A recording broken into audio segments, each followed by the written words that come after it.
एक बार की बात है, एक गांव में संतोष नाम का एक किसान रहता था। वो बहुत मेहनती और ईमानदार व्यक्ति था। उसके पास थोड़ी सी जमीन थी जहां वो खेती करता था। संतोष सुबह सुबह उठकर अपने खेतों में काम करता और अपनी फसलों की देखभाल करता।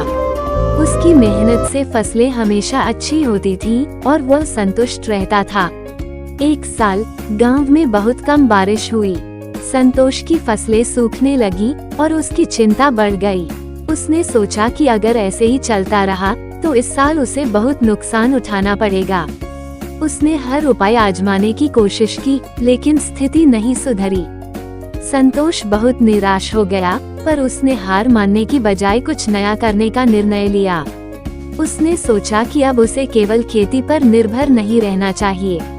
उसने अपने आसपास के गांवों में जाकर कृषि के नए तरीकों के बारे में जानकारी जुटाई। एक दिन उसे पता चला कि बारिश के पानी को जमा करके खेतों में इस्तेमाल किया जा सकता है।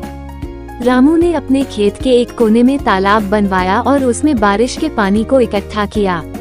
अगले साल जब फिर से बारिश कम हुई तो संतोष ने अपने तालाब के पानी से अपनी फसलों को सींचा। उसकी फसलें अच्छी हो गईं और उसे नुकसान नहीं उठाना पड़ा। गांव के अन्य किसान भी संतोष की इस नई सोच से प्रेरित हुए और उन्होंने भी अपने अपने खेतों में तालाब बनाए।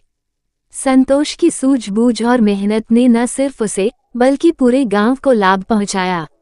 इस तरह संतोष की कहानी हमें ये सिखाती है कि मेहनत और बुद्धिमानी से काम लिया जाए तो किसी भी समस्या का हल निकाला जा सकता है।